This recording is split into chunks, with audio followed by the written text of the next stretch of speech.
Hello, this is The Resilient Artist. I'm Elliot Cowan, professional actor of over 25 years. I'm more recently a coach and creator, helping performers and creators stay grounded in a very unstable landscape. And after 2 decades of surviving the highs and lows and constant reinvention that this industry demands, I've learned one thing. Resilience isn't an option. It's the job.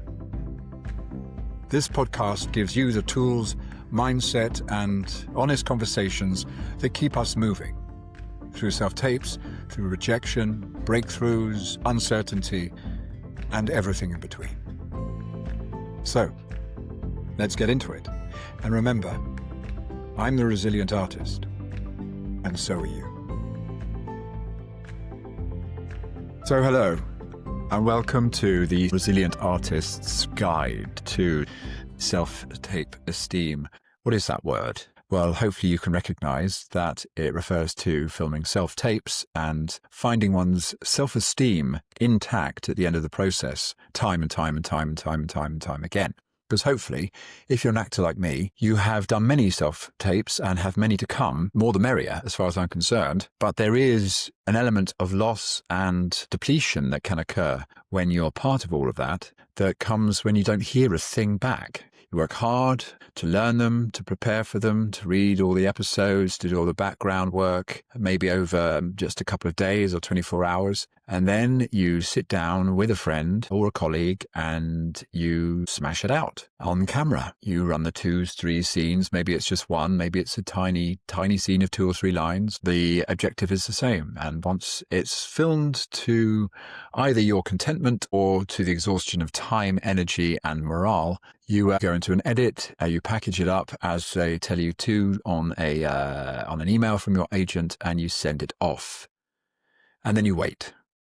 And you wait, and you wait, and you scratch your head, you maybe do another one, you talk about it with friends, you think about how great it would be to get that job, working in Italy for 6 months, or going off to Scarborough for 3 days, or earning £1,000 or £100,000, and you think of ways of spending that money already. In fact, you probably spend in a way that presumes you're getting it, and nothing comes back. And you speak to your agent a couple of times, and eventually on the 3rd time you say, any word? Any word about that self-tape? And if there is none, then they often say, well, yes, no, I've done a bit of chasing up, but you're still in the mix. Or, yeah, they haven't got back to me. Or, nothing yet, but there's still time. Or after it, yeah, oh, yes, they say no, it's gone another way. Or, yeah, they maybe want to meet you. So that's the outcome you want. That's what gives you a good feeling, the dopamine hit of recognition, of validation. And that's what we all want, isn't it? Just to feel like we're doing a good job. We're doing it right. We're doing what we set out to do, and we're in for a chance. If work isn't just piling in because we're James Norton or Haley Atwell, then there's always that worry about not working enough to pay your way, to keep a roof over your head, or just to give yourself purpose, give yourself a reason for getting up in the morning. Sometimes it can feel like that's what getting a job is for. It's a sort of lifeline, financially and mentally. And I've been in this game for 25 years, so I know what that feels like. I've been through kind of versions of everything, I'd say. Times when I've been really lucky with work, or at least set up for a while with some money in the bank. So maybe I'm not so pressured about what's coming in. Or times when I'm completely brassic. I owe the tax man thousands of pounds because I've had to spend all my savings.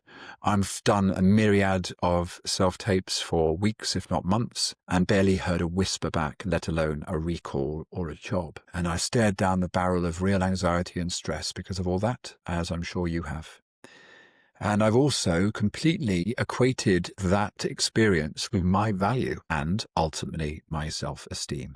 It's how you feel about yourself and how much we have derived from self-tapes, that judgment, that feeling for ourselves, which I'm here to tell you, you don't need to worry about. You do not need self-tapes to make you feel good about yourself. You don't even need work. Not this work, not the validation from the gatekeepers that give you work, who choose you over the hundreds of other people in your casting. But there's a fuller workshop down the road about how I believe we as actors can circumvent or survive without validation from work itself given to us by the regular forms of employment from producers, from studios and theatres and casting directors and so forth. I believe there is a third way to give you a sense of self and purpose, meaning and sustenance, if not ultimately remuneration, that exists outside all of that, independent to it and within your own destiny, agency and control. But closer to hand, I want to talk to you about self-tapes and how you can not only feel like you are doing a better job in presenting yourself as the fine actor that you are and potentially the right person for this or that audition, but also, more importantly, that you can do so and feel untethered by it afterwards, so that whatever the outcome, whatever time frame there might be between submitting it and hearing any feedback, you are not going out of your mind. You do not judge yourself harshly. You do not worry about needing it for any kind of confirmation of whether you're good or not, whether it was a good tape in itself or not, and whether you could still go on. I have found that self-tapes deplete you. They can eat away at us. They can accumulatively make us feel less than good about ourselves. And it's really no fault of anyone else's. They are what they are now. They are an established part of our landscape and the infrastructure of us getting work, of our community interfacing with itself.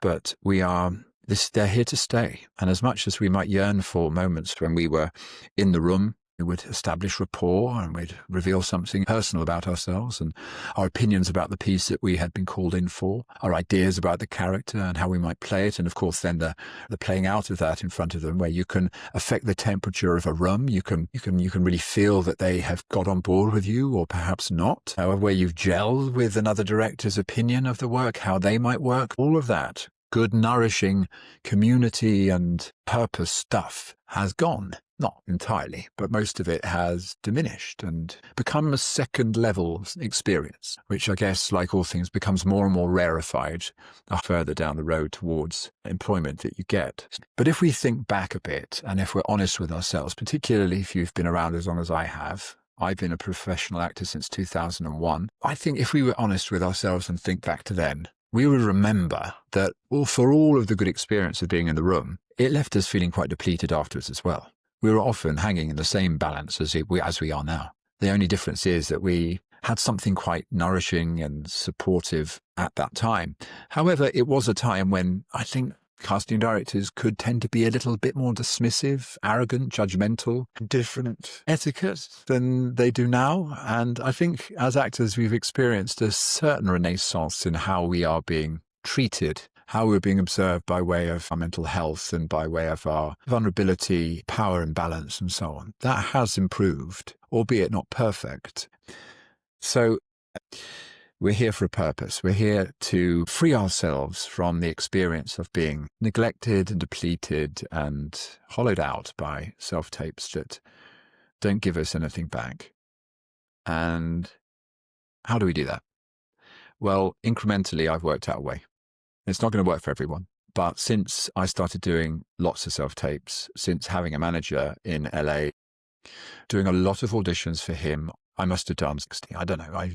I think I remember counting up a year's worth being around 60, big glut of LA-based ones. And then since lockdown, a few years later, I've done a bunch of others. It's really become the standard. And I've tried everything. I've mucked around with the efficiency and expediency and effectiveness of all sorts of techniques. I've used Line Learner and used audio feeds. I've used Rehearsal Pro, where I can read a scrolling script. I've pinned bits of script to cameras and to tripods. I've learnt things indefatigably so that I am word perfect within an inch of my life, as I would be before going on set, and then run it through with readers in rehearsal and then, time and time again in performance. I've also gone sort of arty with it, where I've filmed them in location, in the back of a car or in a forest or on a beach. I've filmed on sets when I've been working away on location, where I would borrow costume that was relevant from the wardrobe department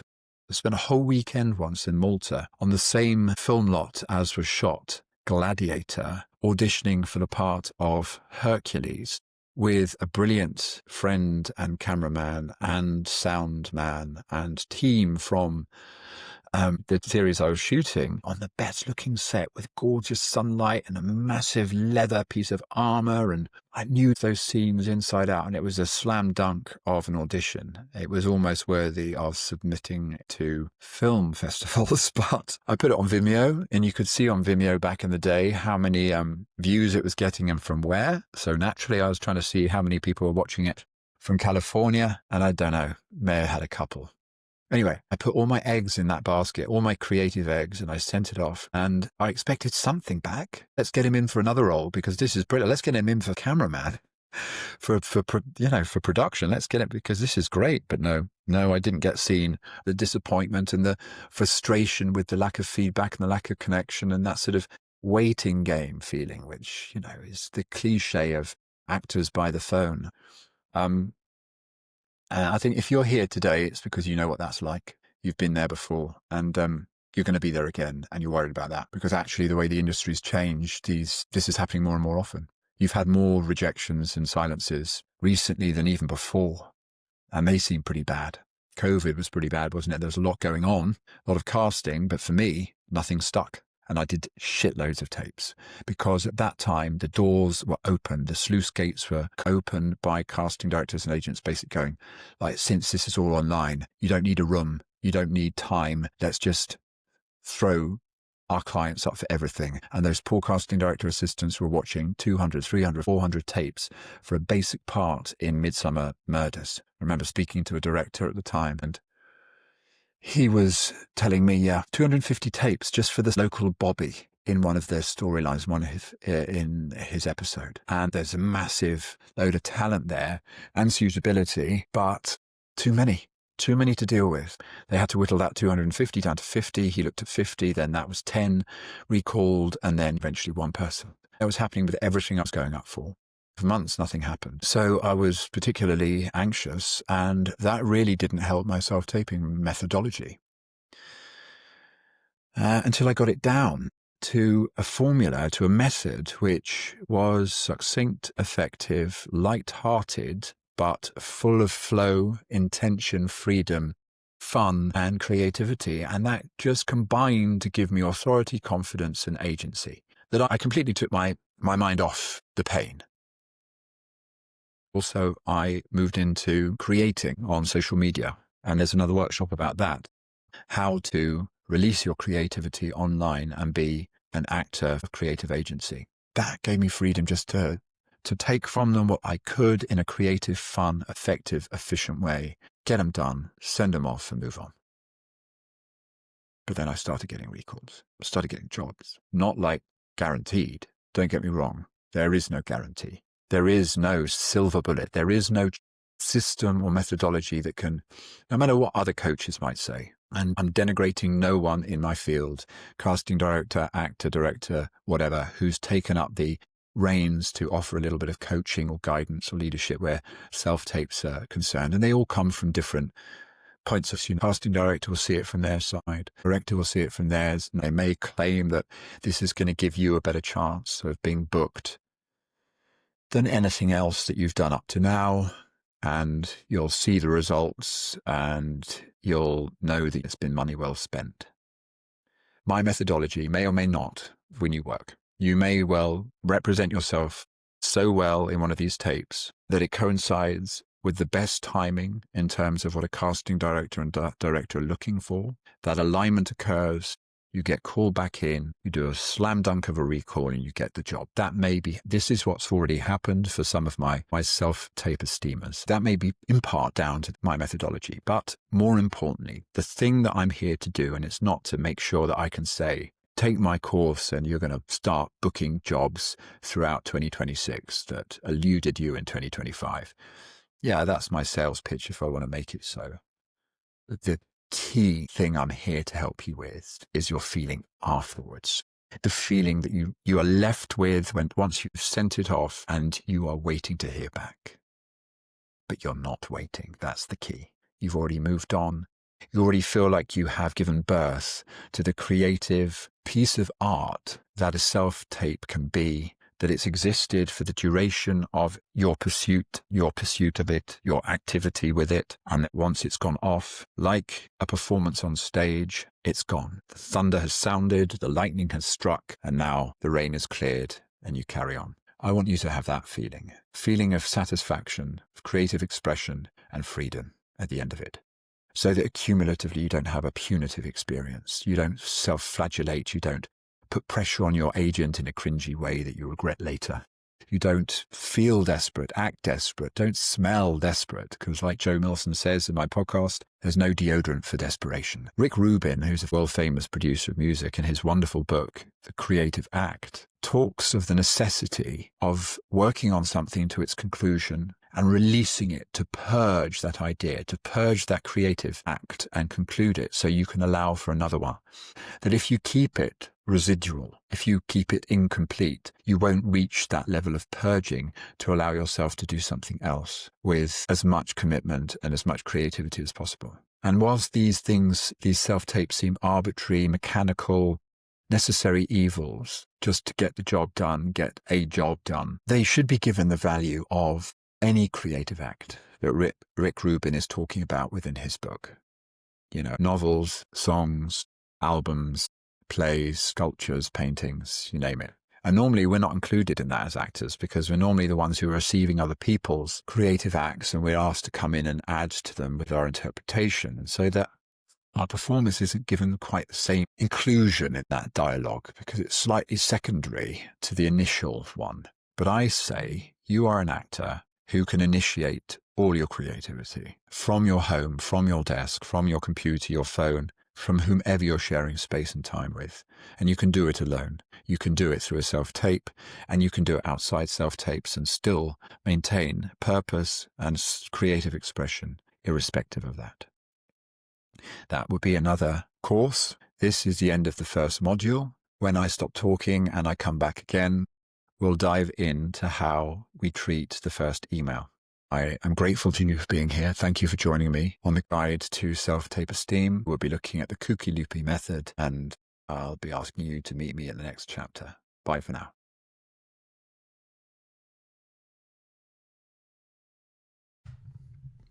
So that was the first module of the Resilient Art